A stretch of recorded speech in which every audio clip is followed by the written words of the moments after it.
So excited to have everybody here. Let me use this opportunity to tell you too, you're going to hear from these three speakers today. And then the second half of this event will happen next Wednesday. I think that's August 28th, if I've got that right.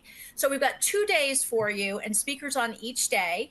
Try not to take up your entire day today, but please do join us. If it's not already on your calendar for next week as well, we'll make sure we send you a reminder. All right. Up first to the virtual stage. Hello, Ariana Keel. It is so nice to see you. Welcome. I'm going to turn it over to you, and I'll see you in just a little bit for some Q&A. All right, thank you so much, Stephanie. I hope everybody's having a great time kicking off Master This on content strategy. Super happy to be here. I love collaborating with the Content Marketing Institute. It's always such a great audience of people who are super invested and excited about all things content.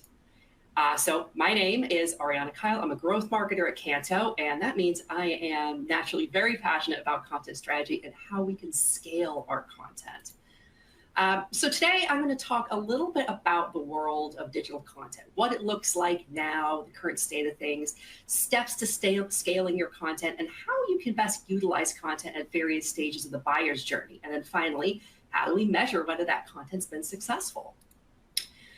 So I want to give a quick overview first of the current state of digital content, what the landscape looks like right now, what's the terrain, what the challenges and expectations are. So my background includes several years at an agency, working on campaigns for multiple businesses, and then, more recently, several years on the kind of in-house side of things, working on developing campaigns and leveraging content produced in-house for just one brand. And if a decade ago you had told me, it's going to be just as complicated managing content for one brand in today's environment as it was managing content for a dozen brands, I totally would not have believed that. So some things haven't changed. Content is still king, right? And this is echoed in our own research. So this quote from Bill Gates, it's from 1996. So that's almost more than 30 years ago. Yes, we're all old. What has changed is not necessarily the importance of content, but rather the volume, the demands, and the channels we have to supply content for. And every year at Canto, we produce a report on the state of digital content. We survey several hundred marketing professionals. So in this year's survey, we found that more than 50% said that their top challenge was to keep up with increasing demands for more content for different channels. And never before has content been such a key driver of almost every single aspect of marketing. It's the foundation of everything. If you don't have content, you do not have demand generation, which is my wheelhouse. You don't have product marketing. You don't have SEO. And you don't have support for your sales team. I mean, gosh, when I got started in B2B sales, in the dark ages at the beginning of my career, content was a luxury. You were lucky to have it, to help you sell. And more often than not, you'd have to figure out how to get by without it. Now I have such a respect for content because it's really where marketing begins. And if you don't have content, you don't have marketing. So what that report we do each year, the state of digital content, this year, what it told us is that there was rising demand. So 74% of respondents said they expected content and creative production to increase in the coming year. Meanwhile, AI is shaking things up and it's helping us meet some of that rising demand. So 75% of respondents said they're either currently using AI or they plan to. And again, this was from, we ran this in December of last year, perspective for 2024. So I would imagine that percentage has probably increased by now. But this demand for more content faster, it's butting heads with the fact that 1/3 of teams say that keeping their brand consistent is a top challenge. And of course, brand consistency is something that gets harder to maintain as that demand for content rises. What's really interesting to me is where the use of AI and our expectations for what it's going to do come into this survey, where marketers are utilizing AI to meet their content demands. One thing we asked in our survey was whether people were using AI, how they were using it, and what their future plans were. And of course, we found that the majority of respondents were either already using AI-powered tools or plan to this year. But almost all respondents identified generative AI tools as what they were focused on. Now, utilizing generative AI within your content creation, it's not a problem. I mean, the opposite. It can really help speed up the pace of that content creation and, bust through some creative blocks when you feel stuck. The problem is that what these tools can do and the role we expect them to play, the expectations we have for them, doesn't really match up. So I wanted to take a look at this chart from Gartner. So each year they produce these hype cycle reports for various types of technology. And this one specifically is addressing AI tools of all kinds. And right now, got a little orange arrow pointing. If you can see this fine print there, generative AI, it's at the peak of inflated expectations. So there's an incongruity between what we want it to do and what it actually can do, which then becomes a problem if you're not taking a hard look at your content strategy and you're just kind of expecting the application of generative AI tools to solve everything. So yes, AI tools can help, but they're not the magic bullet to meet those demands for content. And what we want to avoid is content chaos. So content chaos is the result of when you're under pressure to produce more content at higher volumes, but you're doing so with little to no content strategy, and you're doing so with a tech stack that is disconnected or fragmented. So now consider if then you're currently applying generative AI tools, you're likely creating even more content. But if your strategy is half-baked and your tech stack is fragmented, you're going to experience content chaos. And that chaos is going to impact you, no matter what your role is, what type of marketer you are. And content chaos can manifest in many ways, but all of these ways, waste valuable time. So it can manifest when you're searching, trying to find the right digital asset for a particular project inside a disorganized or dispersed system. Hours wasted going through folders, scanning through thumbnails. Or it can affect you and your team, trying to figure out, well, is the version I found approved for use? Is it the most current version? Do we have the rights to it? And then when it comes to distribution, it's time wasted trying to share internally or externally, attaching files, having those attachments not go through, and then not being able to easily collaborate on the same file.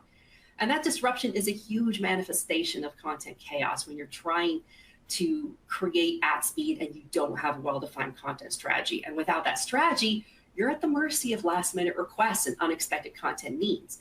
And of course, the operational dysfunction you're going to have naturally when the different tools of your tech stack aren't well integrated. But content chaos impacts organizations, I think, in ways that are less concrete, less obvious. When it comes to creatives, they're going to possibly be the most affected by wasted time, menial tasks, constant disruptive ad hoc requests. So in honor of this summer's Deadpool and Wolverine movie, shout out to my comic book fellow fans. We've got an illustrative meme here of perhaps what I think was the best cameo in that film. But the burnout is real. It's real for all of us. And when it hits creatives on your team, it can be really devastating. And this all relates to our findings from this year's State of Digital Content Survey, that content chaos is going to lead to brand inconsistency. As an ongoing challenge for the majority of organizations we surveyed. And of course, the delays, the burnout, the tech stack siloing, all of this is going to cause additional delays when we're trying to get our campaigns to market. So how do we beat the content chaos while still scaling that content engine? How to create more and ensure that content's going to be impactful without burning ourselves out? So I want to talk about what I think are 6 key ways to scale that content engine. Now, this isn't going to be the be-all and end-all solutions. I'm sure, you might look up and see sets of tips and tricks, 10 ways, 3 ways. But in my opinion, I think if you can take these 6 steps, you'll be well on the way to success. So step 1, you got to have the right technology in place. But that's easier said than done. This map on this slide, it was created by Scott Brinker. He's the founder of Chief Martech, an amazing thought leader. Highly suggest you follow him on LinkedIn. He currently serves as the VP of Platform Ecosystem at HubSpot. And each year, he puts together his map of marketing technologies. And when he first started doing this, I think the first year he did it was, 2011. This map had about 150 different platforms or solutions. Now, the list is over 14,000. And the map on this slide is actually, I think, the one from 2020, because the 2024 map is so big that on this scale, it would just look like a collection of dots. And this isn't just the case of oversaturation of the market without a real demand. I'm as guilty of this as anyone. Marketers, we love buying tech. And we always want to believe that we're one software application away from nirvana. If we can just find that perfect missing piece of our tech stack, we'll conquer the content chaos and be able to deliver on a bigger scale than ever. And of course, when we buy that new software, and find out several months later, we've barely moved the needle on efficiency, we're right back where we started, but this time with less budget. So in many ways, I think this is a symptom of focusing only on the individual tools we want to adopt, the specific pain points we want them to fix, rather than how all these tools interact with each other and where those tools fit in with our overall content strategy. So one thing I would recommend that you all do is a tech audit once a year. It doesn't have to be like a formalized internal study. Sometimes it can just be talking to different people in your department about what they use and how they use it. That can be a great start. And you want to be on the lookout, first off, for potential redundancies, but also for aspects of your current tech stack that could be used in different new ways or may not be currently utilized to their full potential due to, possibly the initial onboarding didn't go so well. Maybe people have developed some bad habits since the initial training. A lot of software companies, they're rolling out new integrations and new features constantly. So when you identify a need or a gap in what you're currently doing, what you're currently capable of, and you think you might need a new tool to bridge that, first off, see what new features and integrations are available for what you already have in place.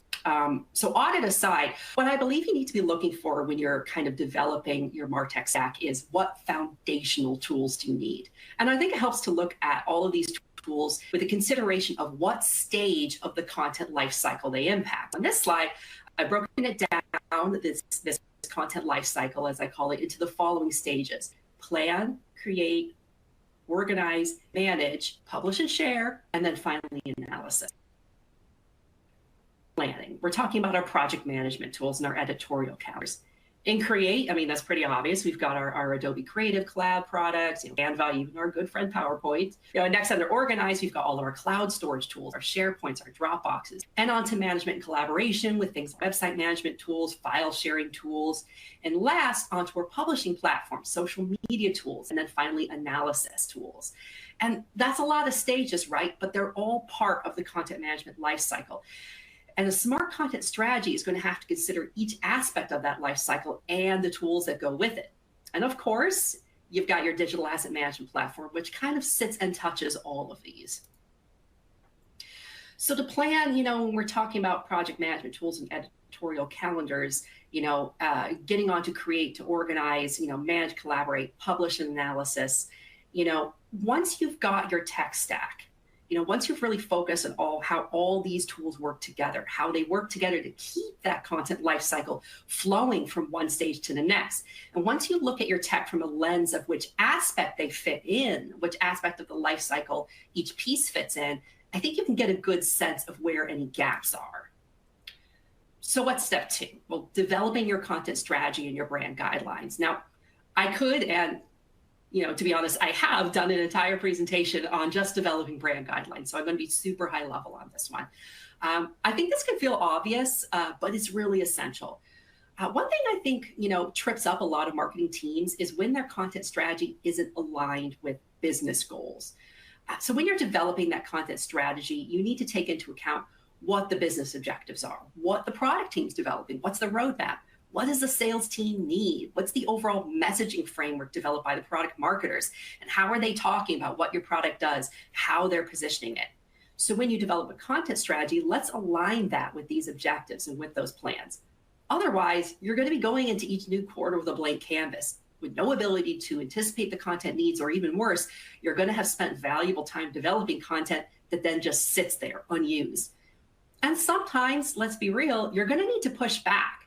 And once you've developed a content strategy that's aligned with the business objectives, and say another team comes in and delivers last minute requests, well, you can actually push back because you'll have done the work in creating a content strategy that is deliberate and thoroughly researched. And if this new request that suddenly comes in doesn't fit into that strategic framework, well, it doesn't mean you're necessarily going to refuse to do it, but it means when you have those reasonable conversations with the person or team that asks for it about where it fits in, if it's really necessary, you're going to be actually in a position of strength when it comes to those negotiations. And of course, once you've got that brand strategy in place, you're going to need to develop the brand guidelines. So brand guidelines are another thing that I think, paired with a well-crafted and well-documented content strategy, is really going to help you scale your content programs. And that's because once you've developed your brand guidelines and make those guidelines easy to access and reference, you're going to be expanding the pool of who can create content and what kind of content they can create. And that's going to allow you to take advantage of many of these generative AI advancements and user-friendly tools.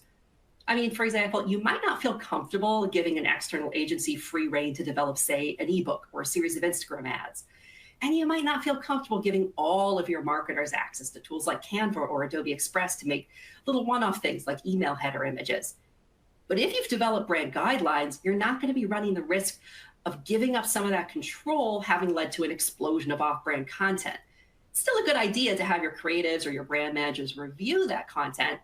But if brand guidelines are in place, it's likely that those creatives and brand managers, they're going to be doing little small fixes rather than enormous revisions. So on to step 3, organizing those assets. Now, working at a digital asset management software company, this is my wheelhouse. So think about all the effort your team puts into creating content, the resources required to create it. But if your content is not organized, it's like burying gold in the desert without leaving behind a treasure map, right? Your content is just sitting on personal hard drives, individual cloud-based folders like a Dropbox or a SharePoint, even on the servers of third-party agencies or external graphic designers. You're contributing to that content chaos. You're going to need a centralized location for all your brand assets, all your content. And that would be a digital asset management platform or a DAM. So just quick summary, a DAM provides that single source of truth at every stage of the content lifecycle, from planning and creation all the way through organization, distribution, and analysis. And at each stage of that content lifecycle, you and your team, as well as any internal or external collaborators, they should be able to rely on that single source of truth as they leverage the different pieces of that MarTech stack. And if you're using tools that aren't fit for purpose to organize your content, you're going to have trouble scaling that content engine. So step 4, back to AI, but this time, let's be purposeful about it. So I mentioned earlier that utilizing generative AI in a vacuum, without a content strategy in place, without the right tech stack in place, it's going to lead to a glut of content that doesn't really help you scale. But if you're applying AI across the content lifecycle, not just for creation, you're going to have better outcomes. So again, I think this is one area where doing that tech stack audit may reveal some hidden gems. So while some of these tools you might see on the slide are new, others have been around for years, but they've now added AI functionality to them. So planning tools like SEMrush or Asana, well, they're now leveraging AI for things like content ideation or keyword research, or managing that content calendar to position things, at the best time. Of course, you've got your generative AI tools. There's a new one every day, it seems like. I feel like, Adobe Firefly, ChatGPT, those get all the limelight. But there's some really interesting tools aside from those. And when it comes to publication distribution, AI features have been added to all kinds of software like HubSpot or MailChimp, helping you optimize your distribution strategy and measure performance. And of course, when it comes to content management itself, digital asset management tools like Cantor are AI-powered as well, making content search and discovery easier. So once you're thinking about where AI fits in across every stage of the content lifecycle, I think then you're really going to be able to enhance your productivity and your team's ability to scale. So step 5, we're almost to the end of this part, I promise. That's the ability to go in and repurpose and remix content you've already created. And this is a great way to save costs, to save time. And again, avoid that creative burnout that comes when you have to recreate content. Sometimes, remix and repurpose, this can be content that was never shared externally at all. A great example would be content pieces that were all approved. Maybe you had 3 or 4 versions, but only one of them ultimately got used. More often than not, though, it's content that already has been used in one form or on one channel, and you're repurposing it in another context. So if you had a series of blog posts and infographics, combine them together to form an ebook. Did you create a really great webinar? Chop that up for sharing on social, or strip out the audio to make a podcast.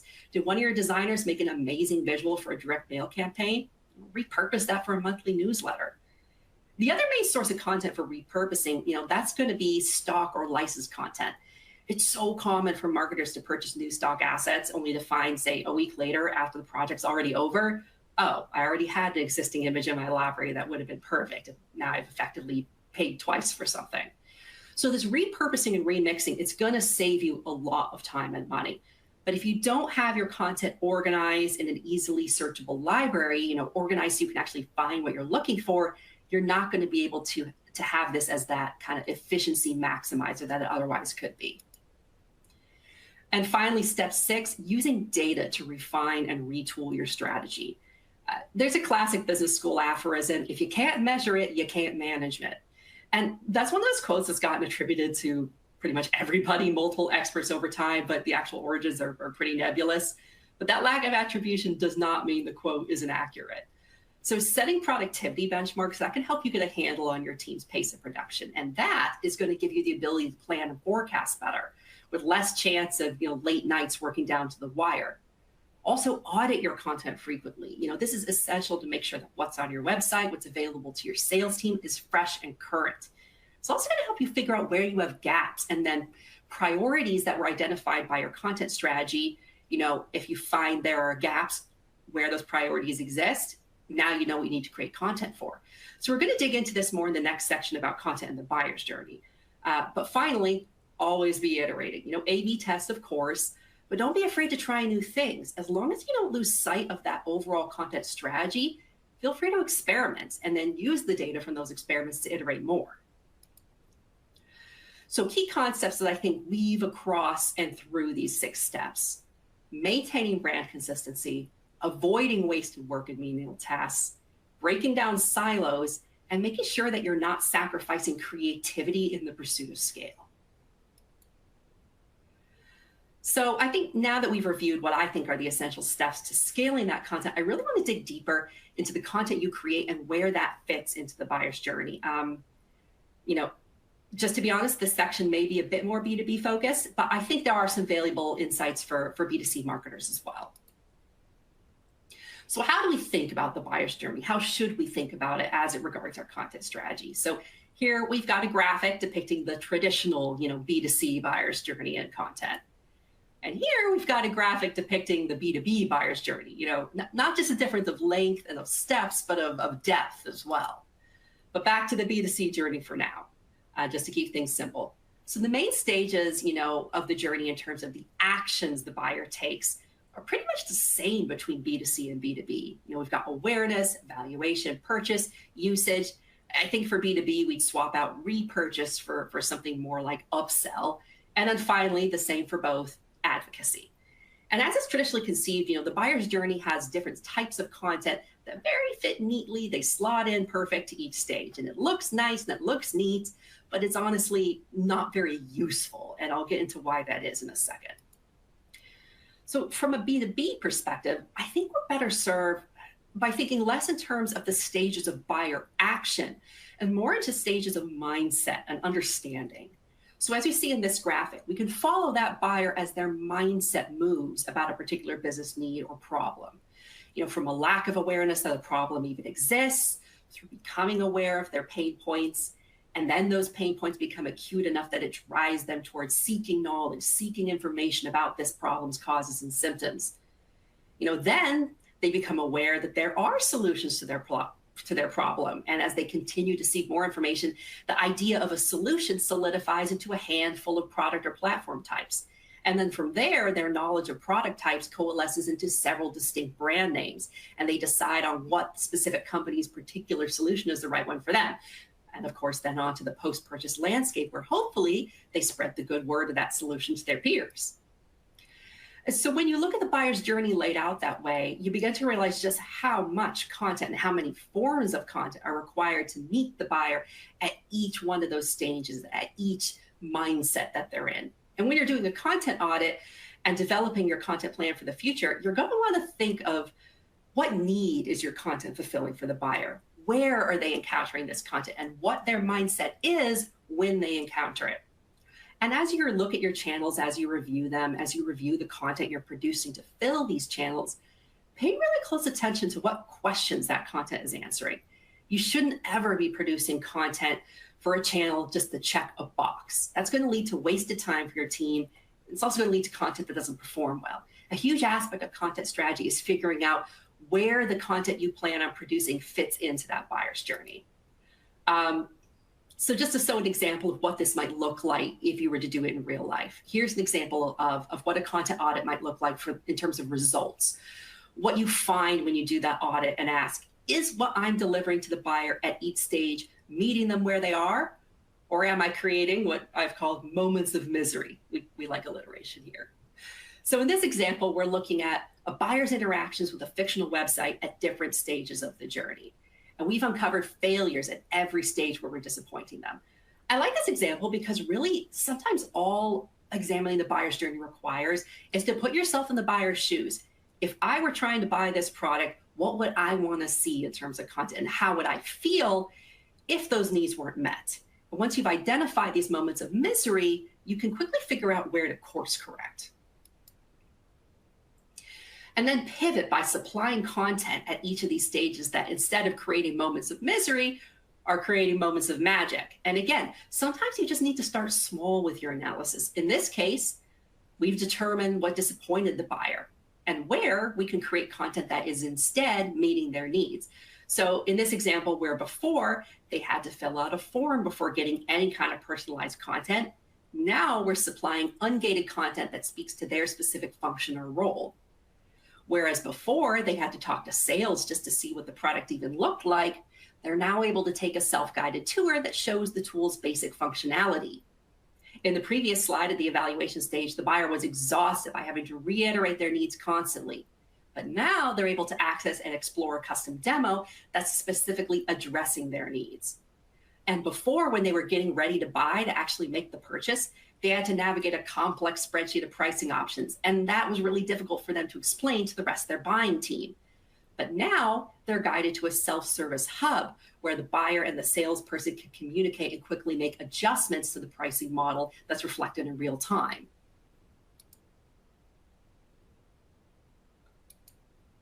So now on to the final part of the presentation, measuring for success.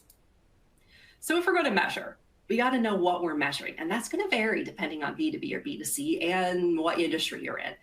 There's a lot of metrics you can look at, from vanity scores, conversion percentages at every stage. One thing I will say is that I think it's important, and this is just kind of as a blanket statement, to never sacrifice quality just to increase quantity. Unless you're in a business with very low overheads and a churn and burn mentality, quantity is not going to be as important as quality. And more than your web traffic, your clicks, those top of funnel measurements, and don't get me wrong, those are important, but more essential, especially in B2B, is going to be the cost of acquisition and lifetime value. Those are going to be my North Star. And knowing that, I'm going to be able to prioritize a content strategy that prioritizes those metrics. One thing I would not underestimate is the importance of visuals for your metrics. I feel like, again, this may seem simple, but I cannot tell you how many presentations I've gone into where somebody is showing me an enormous table or spreadsheet and expecting me to intuit its meaning. I was a social sciences major. That is not my wheelhouse. So whether you're just using like an out-of-the-box tool, Salesforce, or something a little more advanced like a Power BI or a Tableau, it's always going to be easier to understand and, more importantly, easier to communicate these success metrics if you're looking at a visualization rather than just a spreadsheet of raw numbers. I mean, why do we do all this analysis? Why do we create graphs and dials and charts to measure how our content's performing? And how leads become MQLs, how MQLs become opportunities, how opportunities become close-won business. We're doing all this analysis so we can understand what we're doing and then explain our plans and strategy to others in our organization.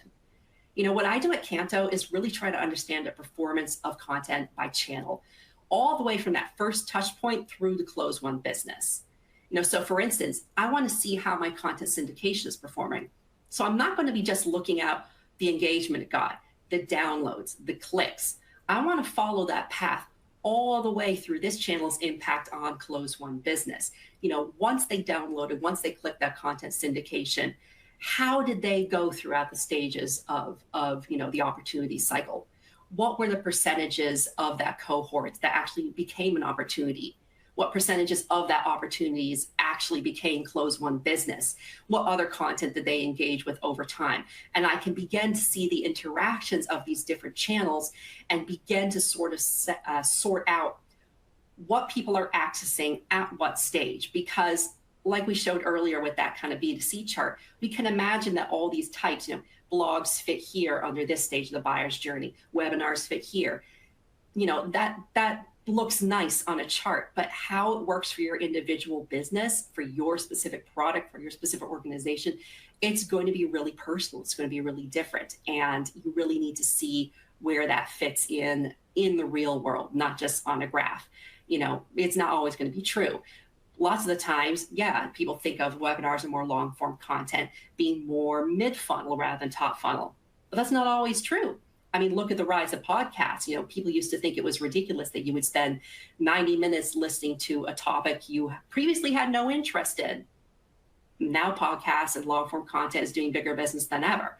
So really it's the kind of thing that you can't trust, you know, aphorisms or common knowledge or common sense. You really have to look at the data. So I hope you found this informative. I think that's about it. As I said, a lot of these topics could be, you know, further dug into and expanded on, but as a quick overview, I hope this was helpful in terms of developing your content strategy. Stephanie, where are we at in terms of Q&A?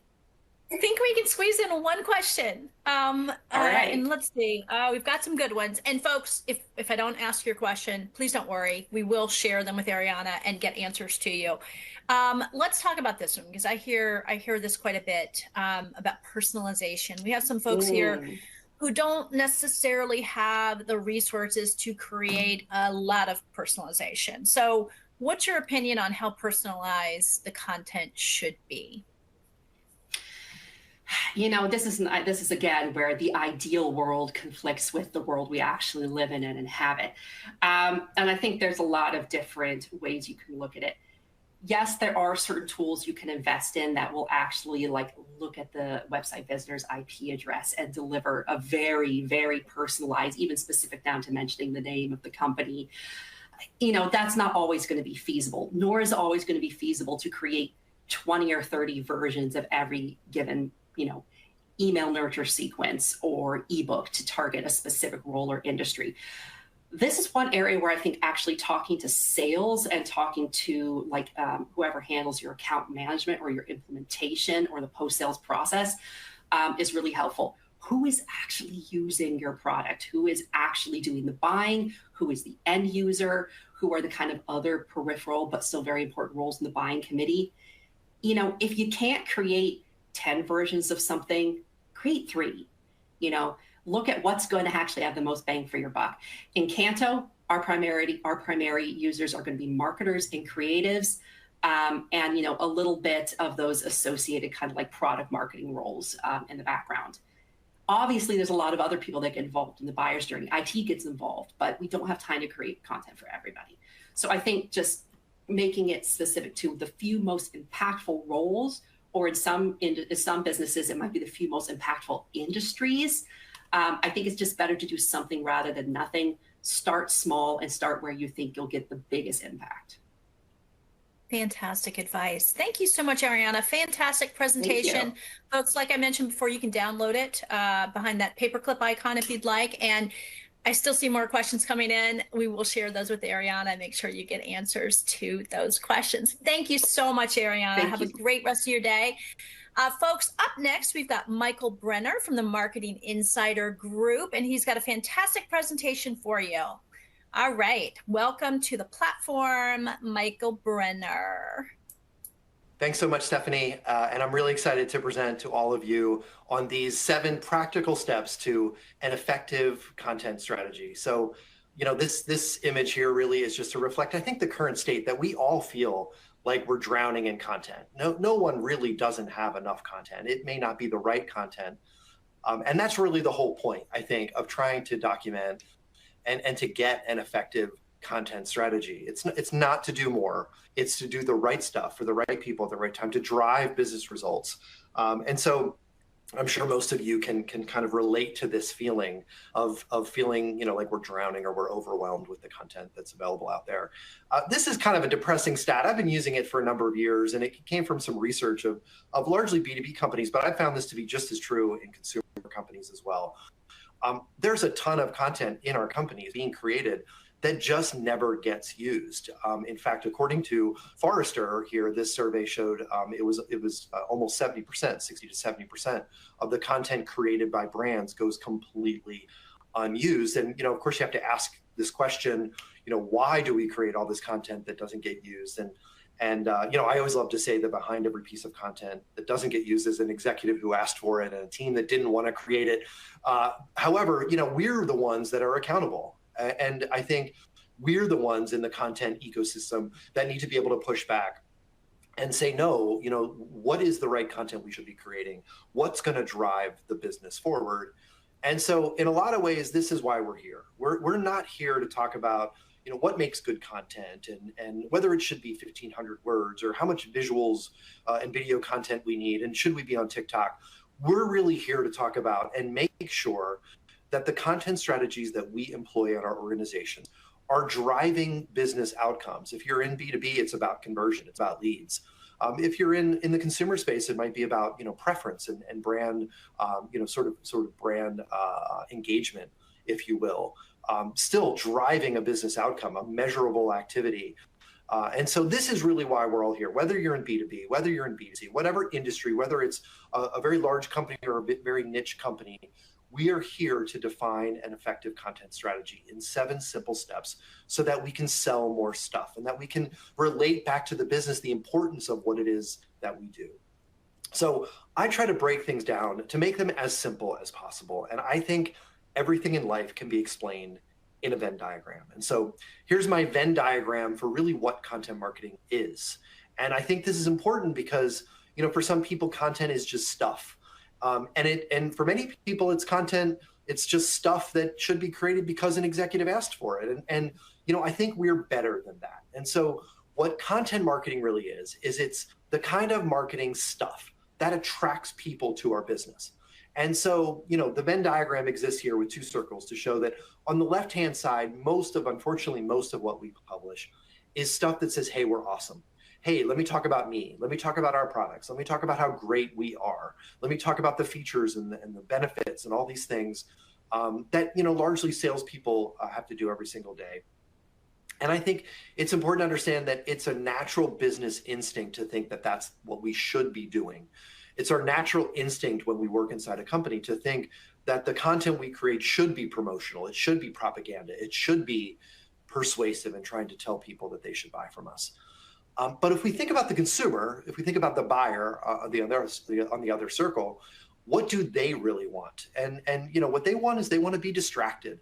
They want to look at pictures of babies and kittens and puppies and TikToks and Instagram reels and the kinds of things that distract us from our everyday life.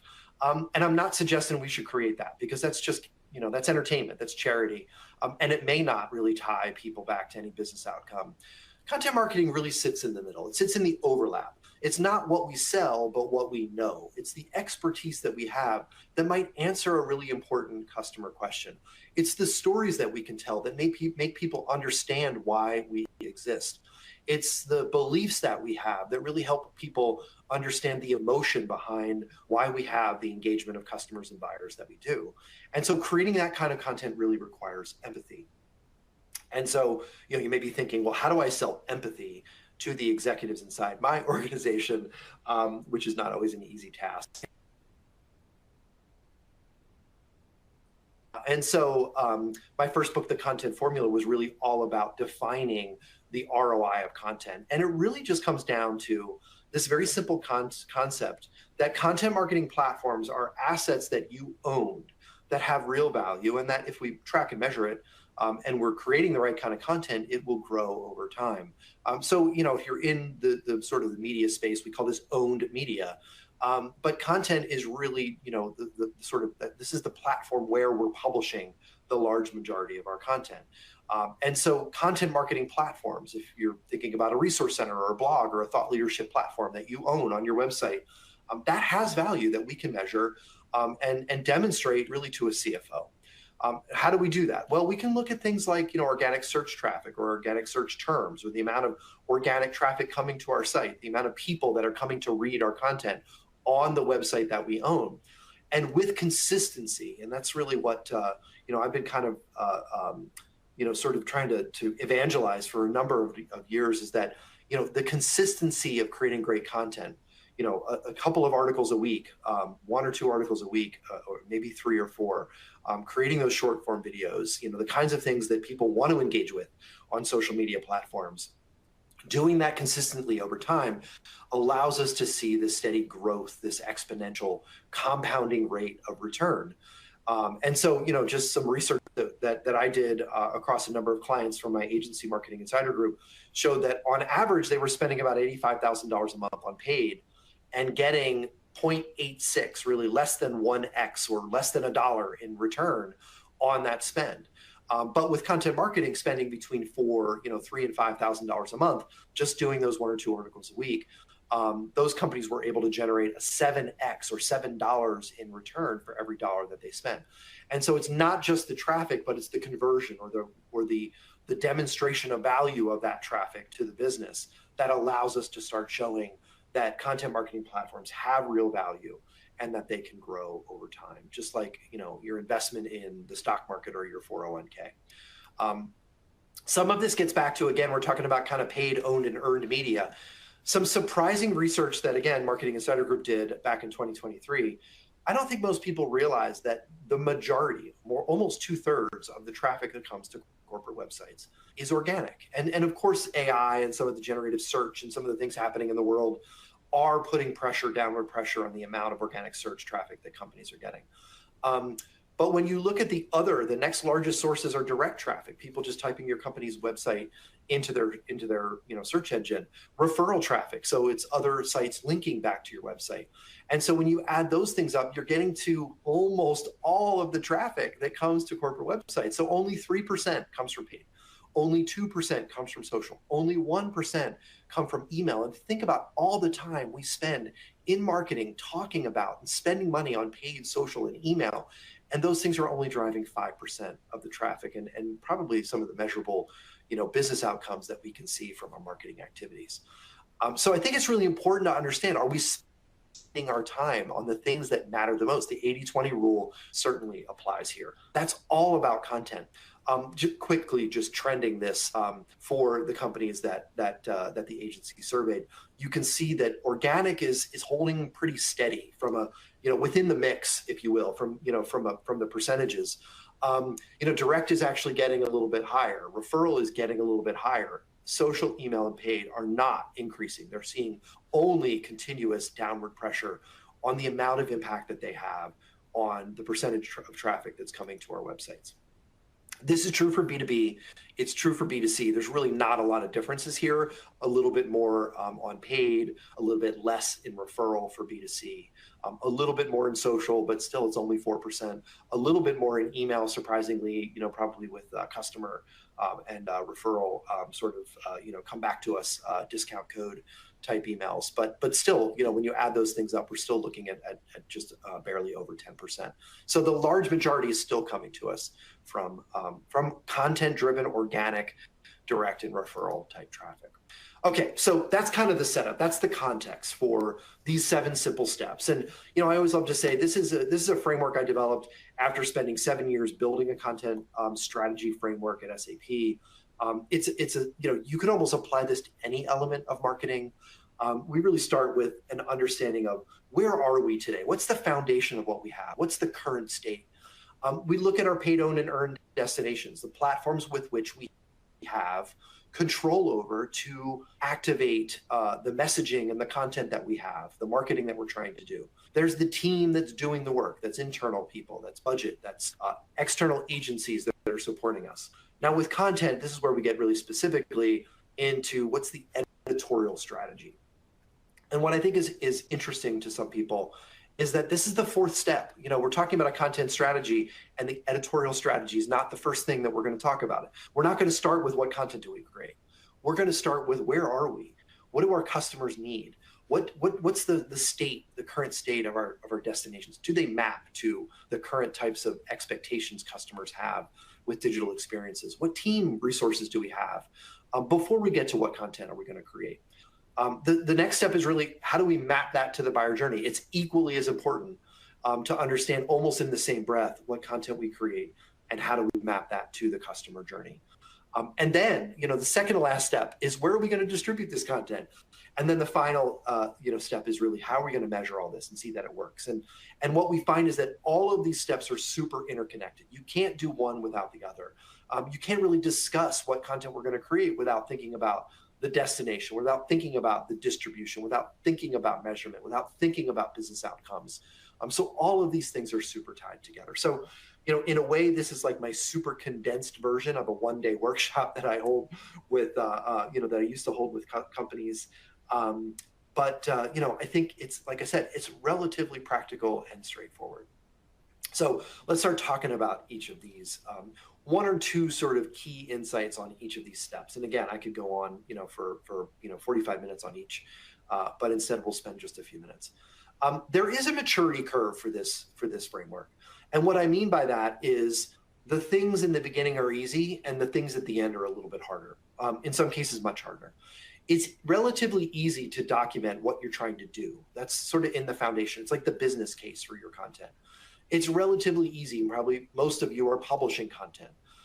It's relatively easy to think about where you're distributing that content.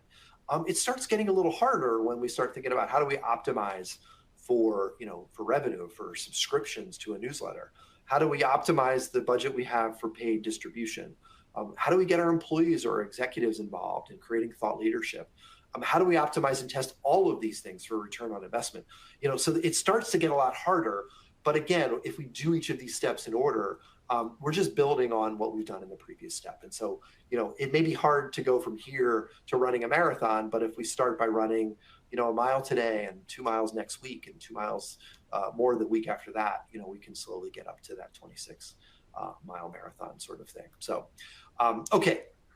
So again, one or two quick tips for each of these sort of 7 steps that we're going to walk through in this content strategy framework.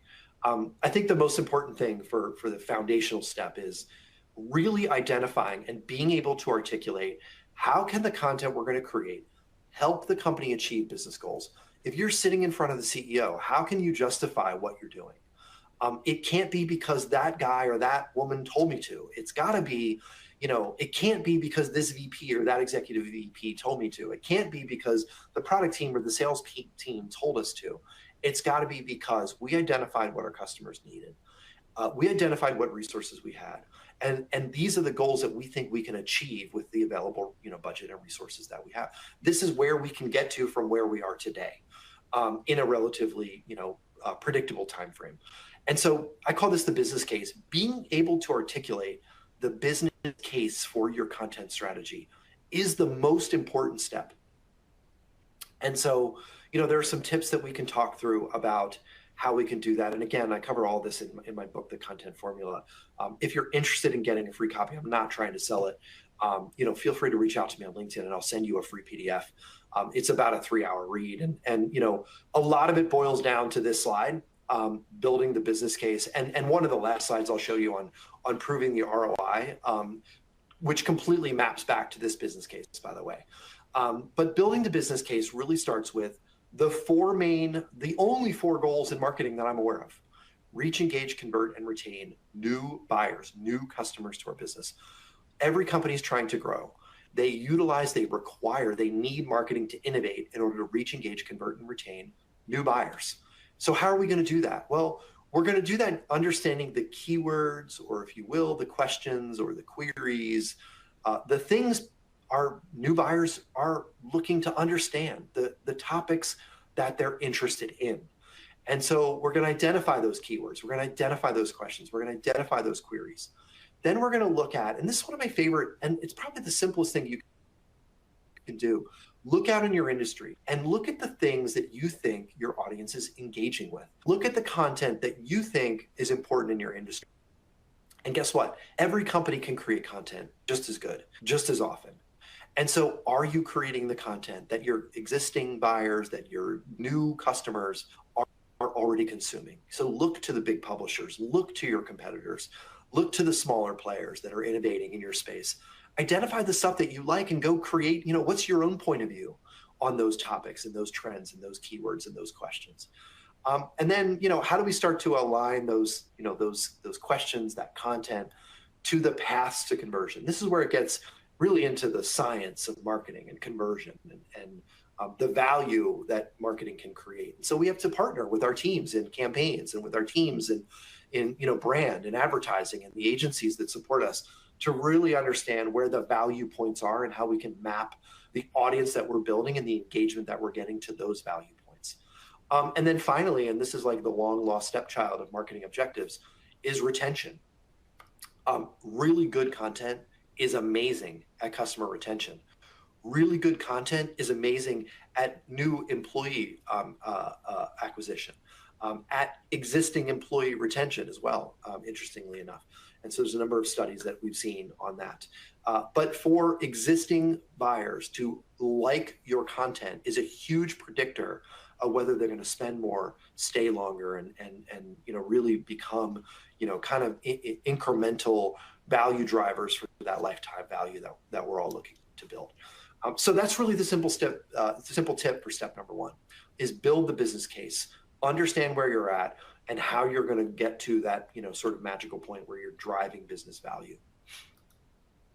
All right, so step number two is really a sort of a deep analysis of your owned media, your website, if you will. So, one of the first things that I always recommend the heads of content, VPs of content, directors of content do is, if you don't own the website, if it's an agency or somebody else in your organization, go become best friends with them. Because we need content to publish on our website in order to capture the value that we think we have, in order to be able to define and to measure the value, to build the demand in B2B, to show brand value in the consumer space. We need to be able to publish on our website. And so one of the first things I always do is look at a company's website and how are they promoting the thought leadership content that they have, the research content that they have? Is there thought leadership? Are there employees, are there executives activated in telling the stories? Are there salespeople telling the stories and answering the questions that they get every day in a way that makes sense on your website? Or do you just have, blog? It's just, there are lots of best practices that exist today about digital experiences. And guess what? You could just go look at any publisher website and you can see what your own website should have. And so this is kind of a good analysis for everybody to do. How do we create a world-class digital experience? Just go look at great companies. Just go look at publisher websites and you'll see a number of key factors. Now, I'm always updating this. The world is always changing, but generally what you see is, if you go to Fox News or CNN, whatever source of news that you have, there are a couple of key themes or categories that they're publishing content on every single day. News, if you don't know, is an acronym for noteworthy, entertainment, weather, and sports. If you pick up a newspaper, if you're a boomer dinosaur and you pick up a newspaper, I still get the newspaper.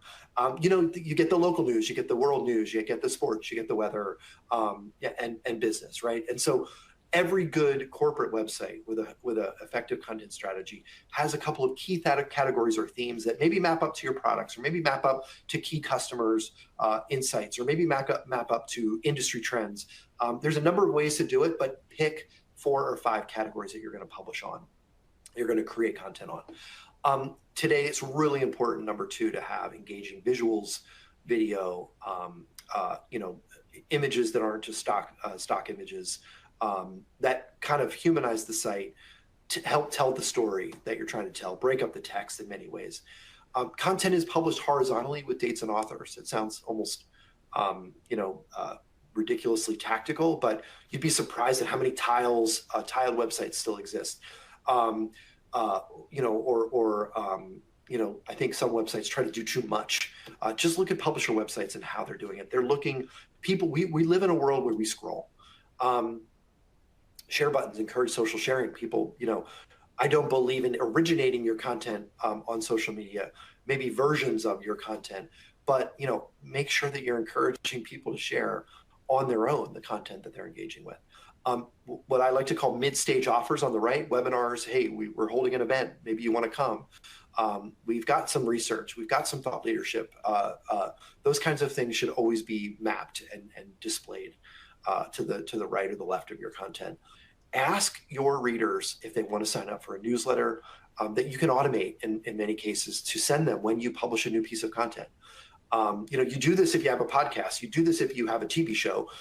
Why don't we do this on the websites? And then offers to events and downloads and things. You might have it on the right, but again, I think having a strategy to what is the best next piece of content, as Robert Rose likes to say, what is not the next best, but the best next piece of content, I think is his line. And so hat tip to Robert for that one. Again, do a quick mean. Give yourself an A+ or a D or an F on whether you have these things, and then go, work with your web team, work with your agents to try to create the best digital experience that you can. Great content on a bad website is just often wasted. And so there's a link to a couple of examples I pulled together a few years ago. Some of them, they slowly, unfortunately, have started to deprecate, but there's still some really great examples out there, both in B2B, B2C, just about every industry. Best content marketing examples. Okay, I've gotten asked this all the time.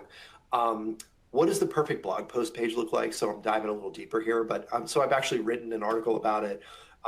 We created an infographic. We've got a whole presentation on this that I can send you, but there's a relatively predictable set of steps and visual elements that should exist on a really effective blog article page. Again, just go to any publisher, you're going to see the same stuff.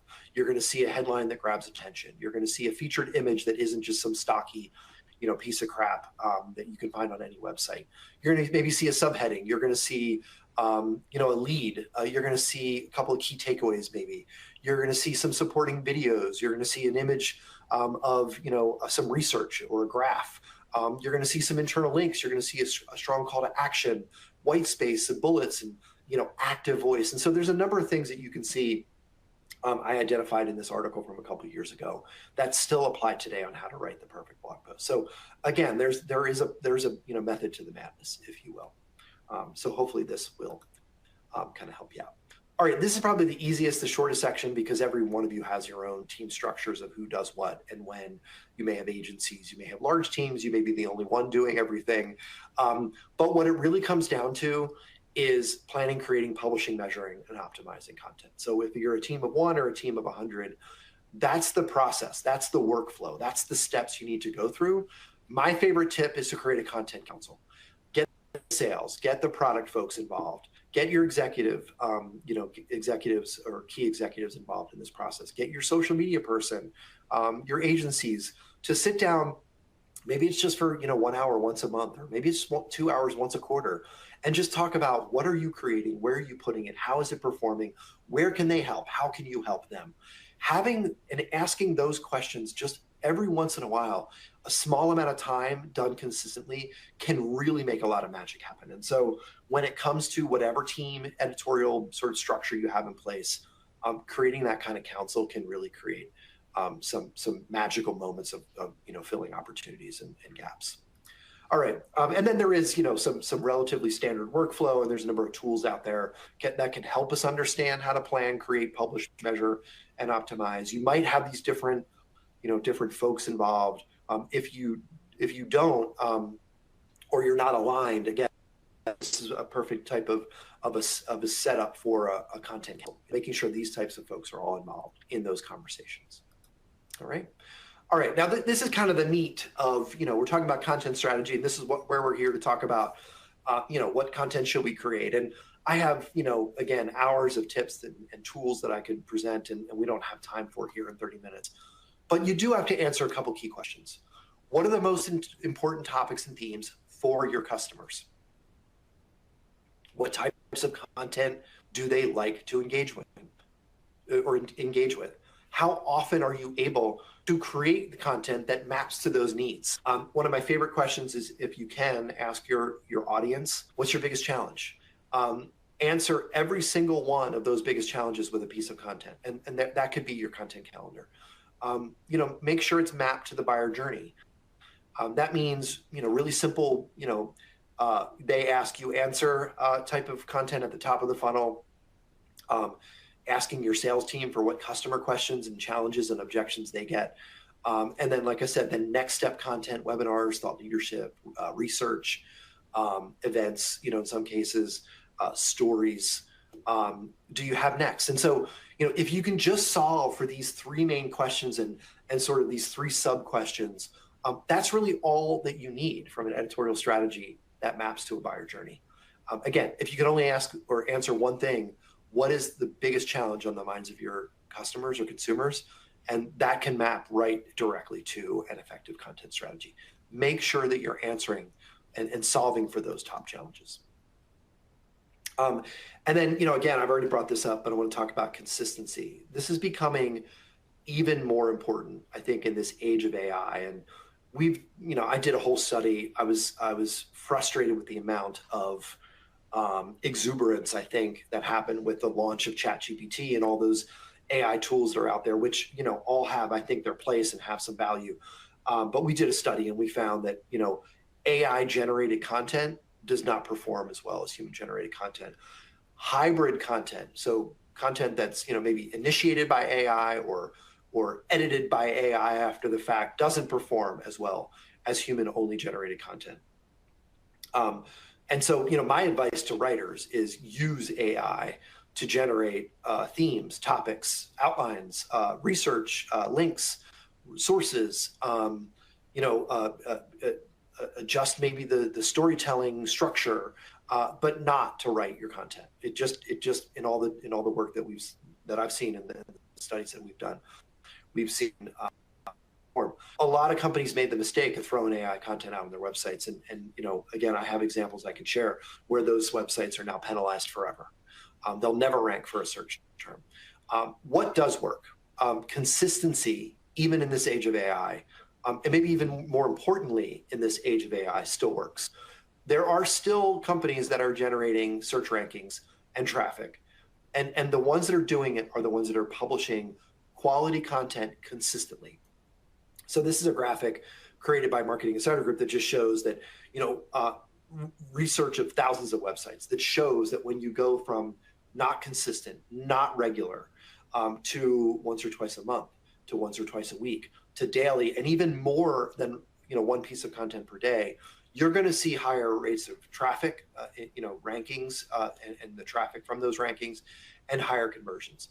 Are you going to get a #1 ranking on all of your content? Absolutely not. It's harder and harder. In fact, many companies are seeing their rankings dissipate, significantly and fast.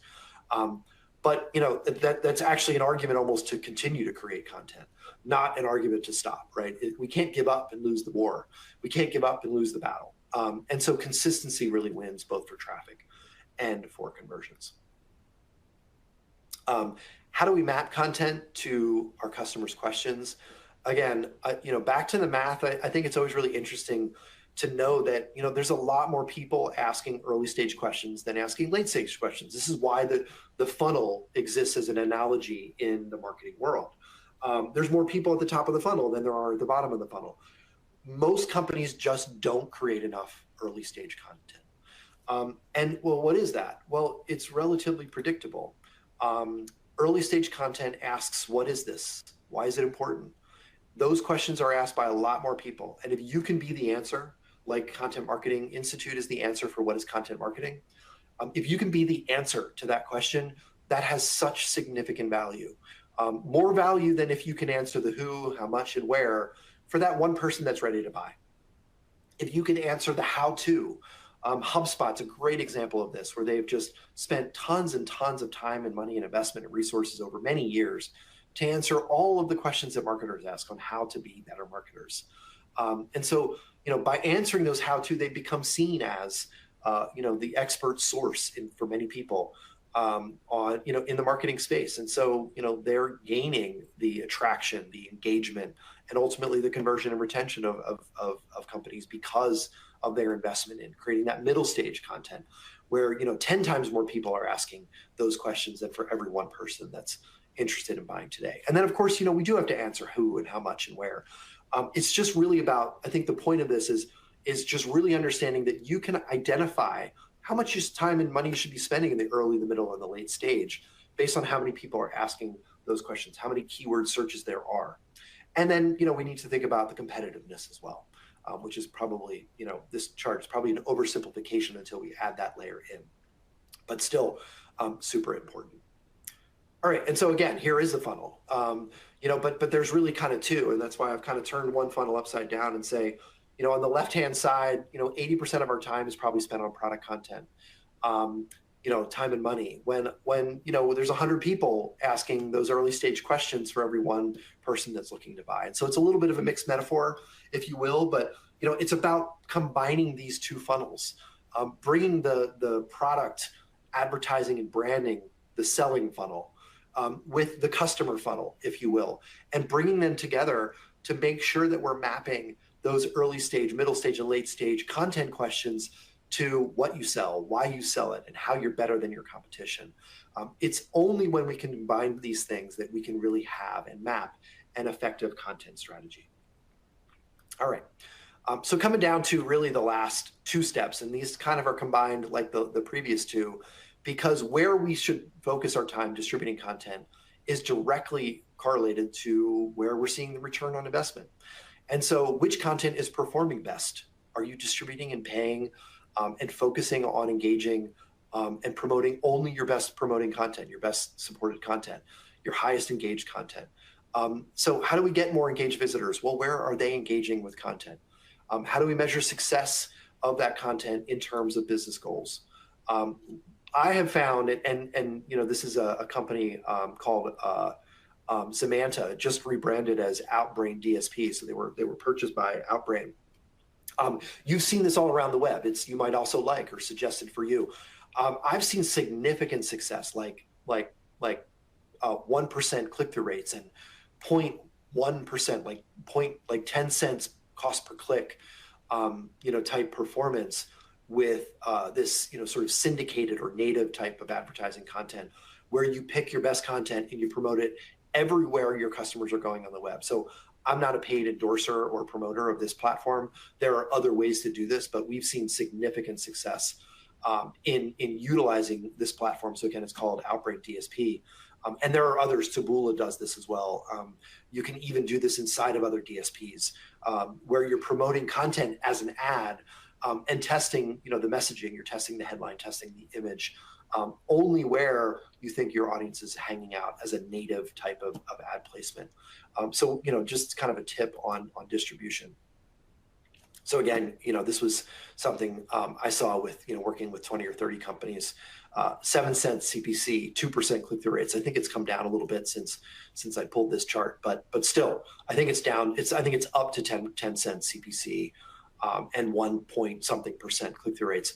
Nothing like what you'll see with display. Those are huge improvements over the industry averages of digital display. All right, and the measurement, like I said, this maps to reach, engage, convert, and retain. So we're coming to the end here. How do we measure reach? Organic search traffic, unbranded search traffic, search rankings.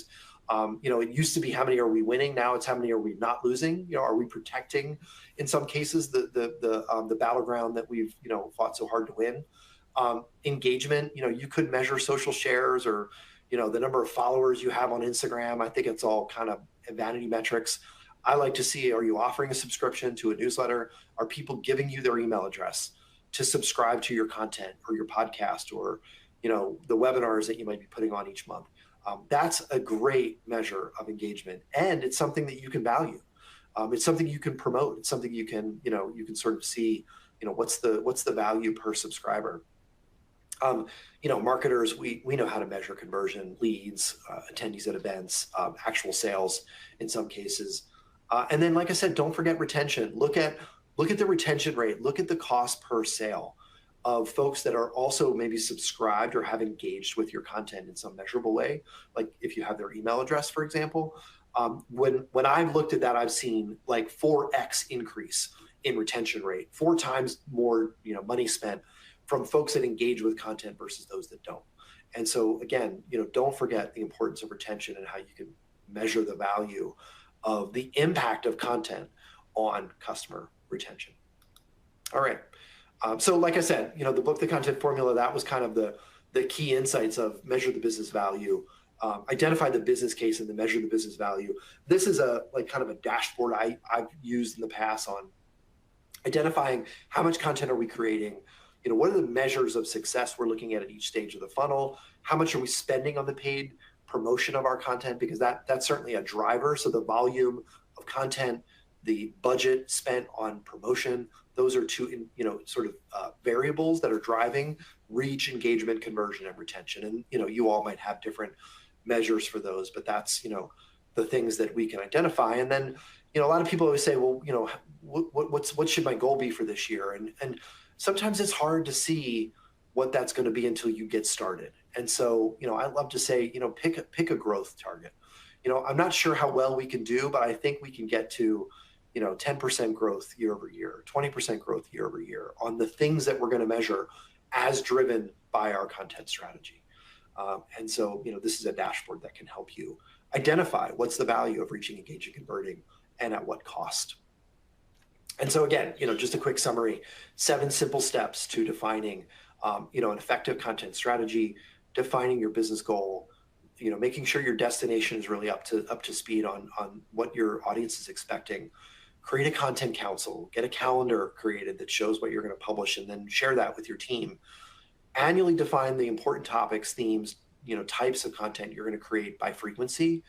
Map content to the buyer journey, activate your employees or use paid media, and then measure success in some form in terms of actual business goals. And so in, I think about 30 minutes, that's my quick encapsulation of, years and years of putting together content strategies for companies large and small. And so I hope you got a lot of value from this. And with that, I'm going to say thank you for your time and attention. And I'm going to pass it back to Stephanie.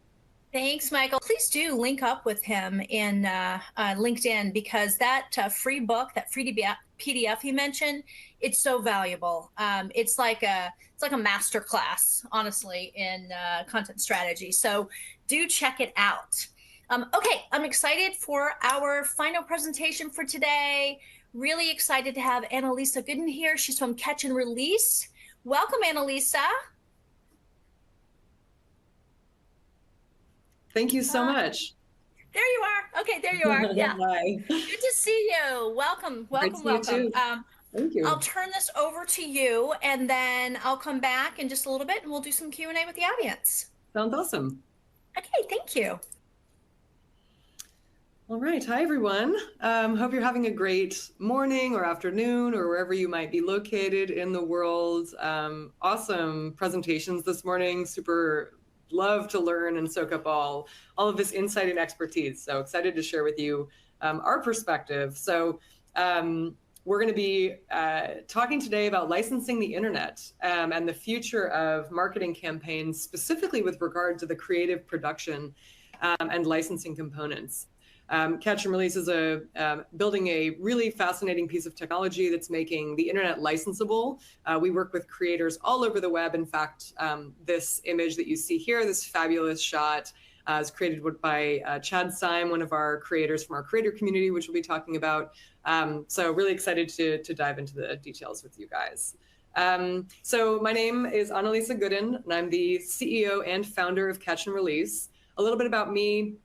My background, you'll see from the logos here, I spent a lot of time in the advertising agency space with really sort of premier creative agencies. And during my time there, my role was to source visual content for the use in campaigns. So I worked very tightly with production and creative and editorial and business affairs at agencies to deliver great content for amazing scripts and storyboards. And the internet was my sandbox. I went out to places like Instagram when it first launched, and Twitter and Vimeo and YouTube and Flickr, and any place that citizens of the web were interested in posting their film and video and photography. And my role was to find the gold and put it in front of my clients. One of the other parts of my job was to find the copyright owners, the people who actually owned the rights to this photography and video, and make sure that they were on board with how it was being used in major advertising campaigns, and giving my agency clients the assurance that they were engaging in a safe and budget-sensitive process. After doing that, 10,000 times by hand and building a small team of people who helped me do it, I concepted Catch&Release as a technology company to license content from anywhere on the internet. Really found patterns and pain points that I felt were very, very easily addressed through building software. And so that's what Catch&Release exists to do today. And one of my ambitions in starting the company was really, I was serving, let's say, 50 customers at the time. manually doing this process. And I thought this is a tool the whole world should be able to use. And so that's what inspired me to build the tech. So for the next 30 minutes, I'm going to give you an idea of what Catch&Release looks like, what licensing content looks like for marketers, and how this is kind of a superpower for you as you look toward the future. So Catch&Release is on a mission to license the internet. We've even trademarked the phrase. And we think this is really important because our mission is to license the internet, but our purpose as a company is to connect, protect, and celebrate creators and storytellers worldwide. We believe that the internet really represents a repository we've never had access to before. This is an incredible age to be living as humans. We have massive amounts of content being added to the internet every single day. 500 million tweets are posted every day. 20,000 projects are added to Behance every day. 95 million photos and videos are shared on Instagram every single day. Truly, the internet as a content library is a different library now than when we first started this presentation 10 seconds ago, right? It's an incredibly growing, dynamic, live feed of content. And by the way, it's also being captured on incredible camera equipment now. When I first started in my career, we didn't have the iPhone. We had GoPro was probably the highest res prosumer piece of equipment. Other than that, production teams were renting cameras to capture things in high quality. That is just not an issue anymore. So you have an incredible growing asset library that is the internet, captured in higher definition, and most importantly, captured with an authenticity that you demand in terms of your performance. And this is just a quick look, right? It's a very wide range of content. Sometimes you need something that looks very raw and authentic and like it was captured by a user, a piece of UGC as you might think about it. Sometimes you might need something that's very high in production value, and you might find something on Vimeo that a DP or a director posted over the weekend. That's also fair game, as long as you have the rights and you have the tools. We are very proud and honored to work with incredible brands and agencies that have worked with us over the years, and in many cases have helped us build and define our product. As you can see, it's a wide range of verticals. We've got tech and gaming, travel, healthcare, CPG, financial services, sports. The need to create compelling creative is agnostic. It's a permanent and sustained need across the industry. We work with brands through their advertising agencies, and we also work directly with brand teams. For many years, we worked directly with agencies that have then brought us into the brands directly. So we do kind of think about this as an ecosystem, and each player needs support in this area. We've also seen, and as many of you all can probably attest, the rise of the internal production team inside of a brand, right? So really, it's kind of wherever content decisions are being made, Catch&Release is providing value. So brands are fighting for customer attention. No duh, right? This is not news. You're dealing this every day with your customers, and your customers' stories are the building blocks that you need to tap into, right? We're trying to. Attention comes from, is it relevant to me? Do I trust it? Is it compelling?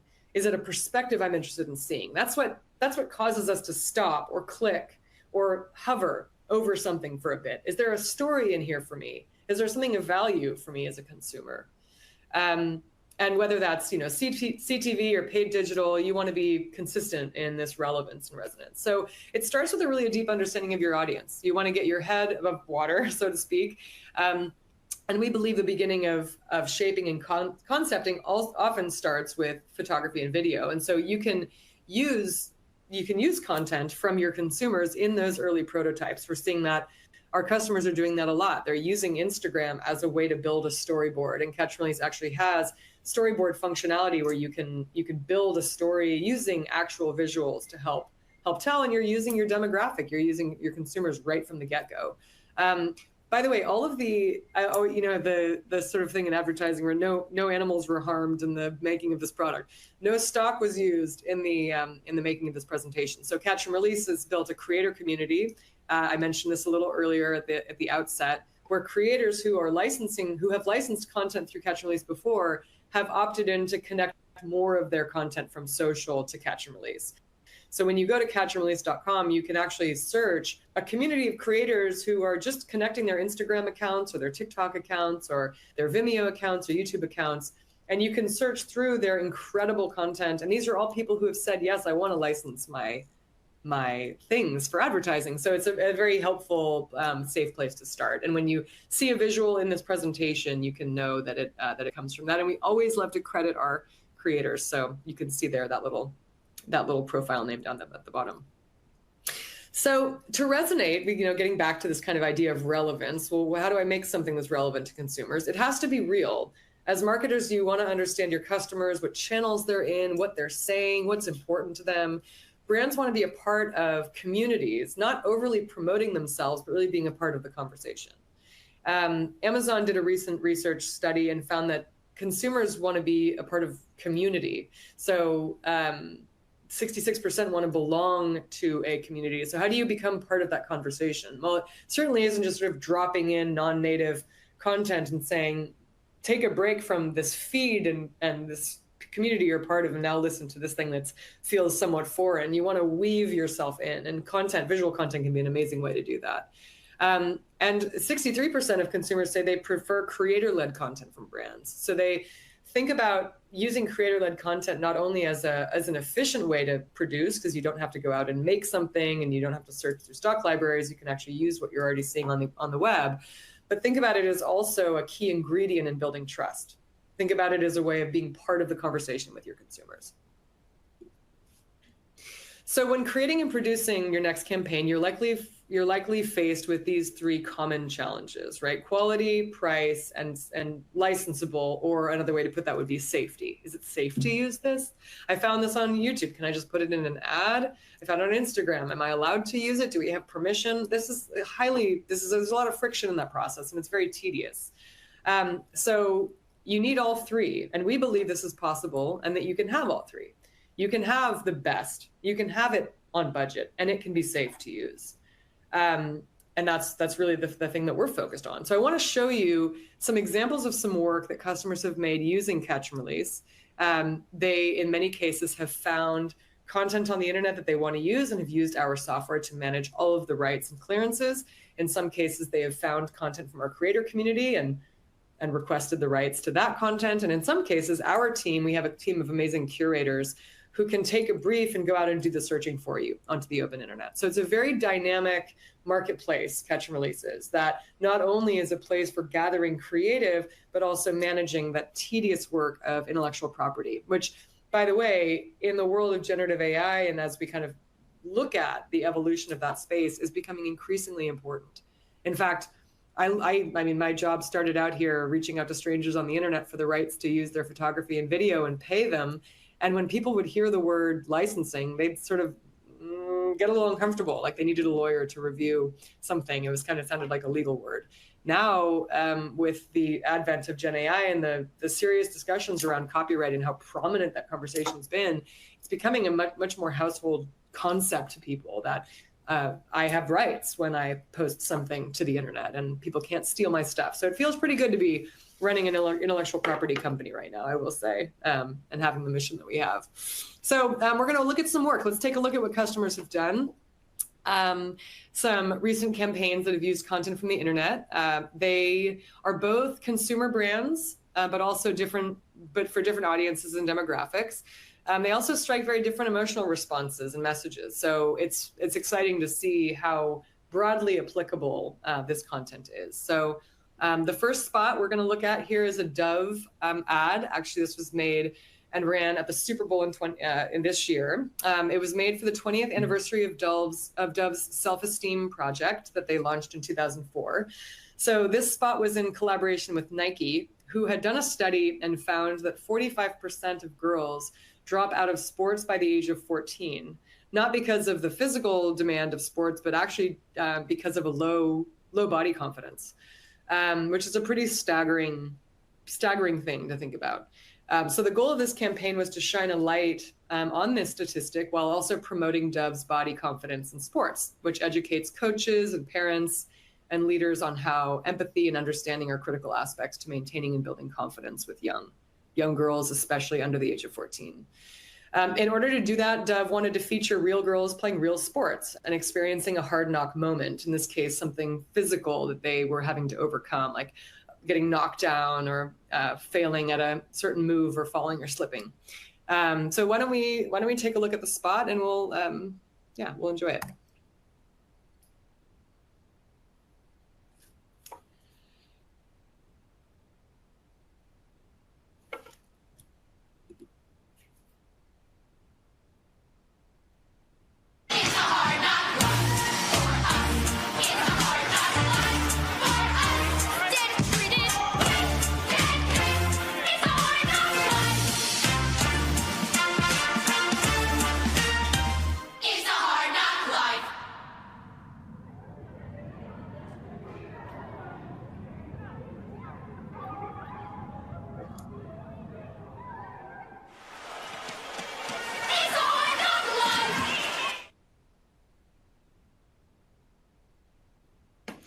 So really interesting to see in that spot how, so basically they shot half of it, right? They had the continuity of that character. Production, is this going to advance automatically to the next slide, or should I do that?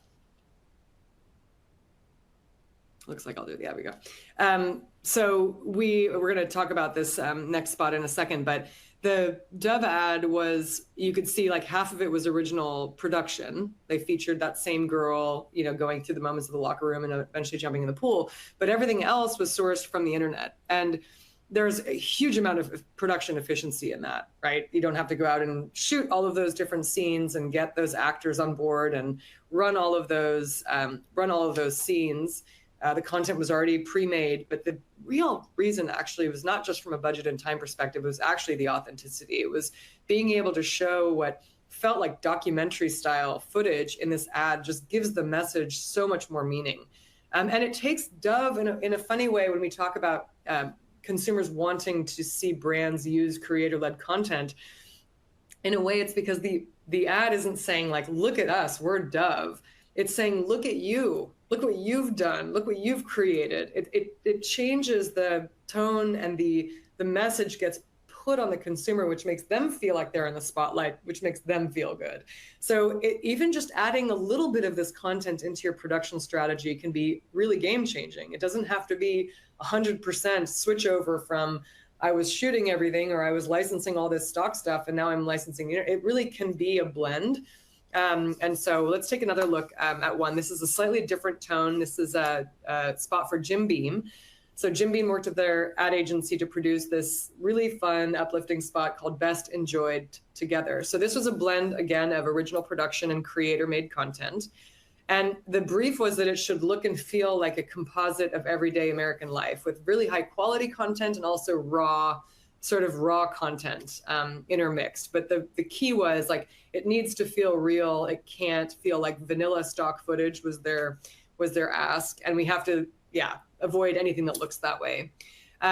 So the scenes the client chose to feature have to be relatable. They had to be believable, and from the ordinary to the extraordinary. Everything had to have kind of what felt like a human touch.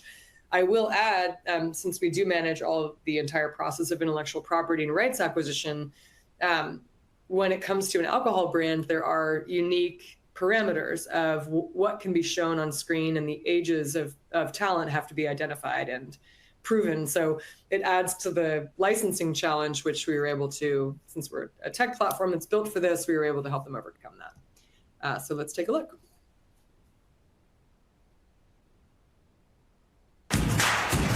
People. They're good.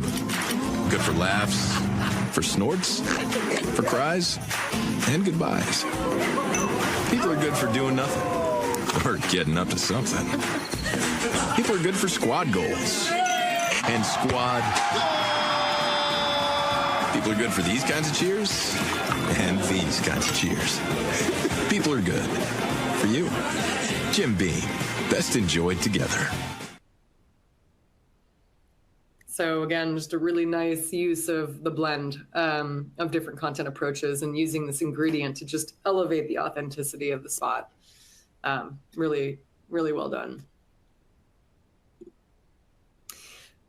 So Content really is your superpower. It's how you tell your story. I think we learned this from the session prior, right? It's so important to get your content strategy right. It's how you reach people. And I think while there's lots of different types of content out there, that old adage of an image is worth 1,000 words rings really true. And a video's got to be worth 10 million words, right? So harnessing the power of visual content is so important. It's how you build a relationship with your audience, not just a transactional relationship where someone said, "Oh, I need that, I'll click that," but an emotional connection, a trust. And you're all experts at this. You know this is your superpower. And we talked a lot about this, right? Like, it is about a blend. And so you have tools already available to you. You've got original production, you've got stock, and what Catch&Release is bringing to you is in the larger content repository that's really relatively untapped, which is the internet. And they all have their place. I mean, original production and stock are great, but Catch&Release gives you so many possibilities now, and opens up massively your options. Another thing I should mention on the stock side is that you may have already relationships with a handful of stock providers, probably the top 3, maybe a Getty, Shutterstock, and Adobe. There are tons of stock libraries out there, and one of the services Catch&Release provides is we actually aggregate stock licensing. So we work closely with Getty and Shutterstock and Adobe and Film Supply and about 50 others. And so you can license all of that content through us, even if they're not signed up as vendors with you. So that can be super helpful if you're on a really last minute, deadline and you just need something licensable within a minute. Catch&Release can even broaden your palette even more than you might already have it. But we think this blend is really exciting. We think it's a wonderful way to elevate any production is by merging these things together. So what it ultimately comes down to is getting the right license, usage, and permission for your campaigns. And we take care of this entire lift. So Catch&Release has a creator community you can search for. You can request licensing from it. You can bring in URLs from the open internet to Catch&Release, and we will manage the licensing for you, or we can curate content for you and build collections based on a brief. That's really how, on the supply side of this slide, that works. That's how you find the content that you want. And then on the purchase side, it's you tell us what campaign you're working on, what are the rights that you need, what's the channel that you need it for, and Catch&Release automates a price experience for you so that you stay within budget and can get going. And we create a ton of transparency for the creator on the back end as well, to make sure that they're having an elegant experience. You really want people to come out of this feeling good about what they just participated in. We've also, on the front end of our platform, we've built really elegant organizational tools to help you manage the creative flow, the flow of images and videos as you build briefs or you build your storyboards, and how teams work together on a campaign often require a lot of changing of hands. You've got producers and creatives and editors and business affairs, and you've got the end client or an internal client. There's a bunch of different people that need to keep abreast of what's going on, and Catch&Release's tools make that really, really easy for you and your whole team.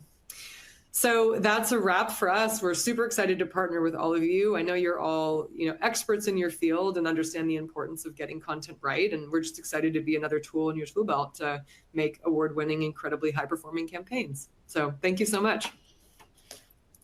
Thank you.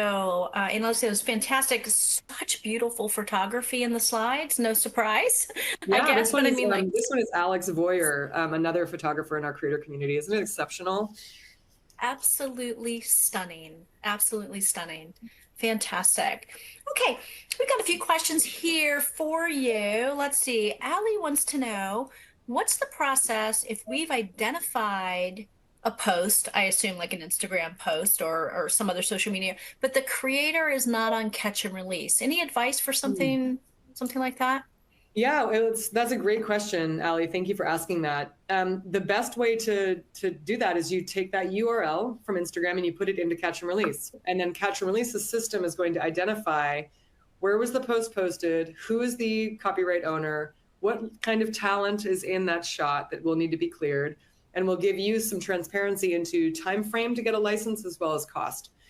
The creator then, once they've licensed that content to you, once you've had a successful transaction, will be invited to join Catch&Release's creator community. So as you use Catch&Release more, the creators that you love are going to, maybe the next time you have a campaign, will already be in our creator community making their stuff licensable. So it can be a real value add to you. That's fantastic. Okay, Allison, kind of on the other side, how do you go about joining Catch&Release as a creator in the creator community? Not somebody who wants to use the creator, but say Allison's a creator. I love that. I love that. And we have many customers who join the creator community. So if you are typically on the buy side, maybe you're a producer or a creative or a marketer, you can all join the creator. Everybody's a creator. We all are.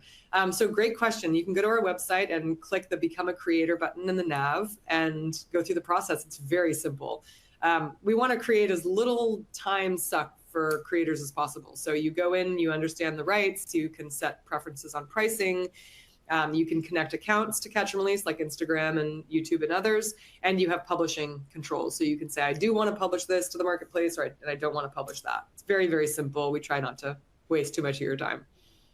Fantastic. And a quick follow-up here too from Alessandra. Can any influencer or content creator join, or do you have sort of an audit process? We do have content moderation, because that's just part of being a responsible citizen, is you have to make sure that the content's appropriate and there's nothing defamatory. But we open up to lots of different kinds of creators. As you can see from those two ads, the creative briefs were very different, right? So there's no way to say, well, this kind of content is good and that kind of content's not as good. It really depends on the brief and the story. So in that way, we're very, very open, and we've created search tools to make the search and refining of results very elegant for the storytellers. They can hone in on what they're looking for. Yeah, very different feels in both of those that you showed. So, okay, so say as a customer, the question here is it free to sign up? You know, do you charge by user seat? What's the deal there? Yeah, thanks for asking that. It is absolutely free to sign up. So come to Catch&Release, sign up as a creator, sign up as a storyteller, start looking through the creator community, build collections, start a storyboard, really kind of explore the tools, no cost to you. When you are interested in licensing a piece of content, that's when you'll be charged for that content. The creator will also be paid for that use. And in some cases, we will also charge to initiate the clearance process. So if it's a kind of a progress payment toward the license, if you will. So we have a lot of customers who come in and they explore and they pull, 100 shots into a collection and they say, okay, these are the 10 we want to clear, but we only want to license these 5. That's a very normal flow in the editorial process for anyone who's been involved in ad creation. Excellent. And just generally speaking, how long does it take to license a piece of content? Say I'm putting together a creative campaign and I want to license some content. What should I expect? That's a great question. So any content coming from the creator community, which is essentially sort of a warm pool of the internet, is around 24 hours. Within a day, we can get the copyright owner to say, yes, okay, I approve this campaign and here are the talent releases that we need. If it's coming from the open internet, we'd say like around 3 to 4 days, which is actually an industry standard. There's no one else who's that fast. And a lot of it is because of not only the tech, but also our just years and years of expertise doing it. That said, as a company, our goal really is to do it within the hour. Like we want the internet to be licensable as fast as stock. That's the mission that we're on, and we won't sleep until we get there. I love that. Okay, so Allison is asking, how do I get found? Yeah. I guess Allison might be a creator. How do I get found by Catch&Release? I think Allison needs to join the creator community, and I would love to see it. So when you join the creator community, we don't ask you to do any tagging. We allow you to set preferences. So you should be fully consenting to how your content's going to be priced and what content you'd like to publish and not publish. So we give you a lot of preferences that you can state there. On the search side, we've built an AI-powered search engine that is really tailored to the storyteller audience. We've been reviewing briefs for 10 to 15 years from creative teams at some of the best advertising agencies and brands. So we kind of know how storytellers think when they're putting together a story. It's a different search experience than when you go to, say, Instagram and you start searching. Instagram is built for ad delivery and for virality and for keeping you engaged and keeping you on the flywheel of Instagram.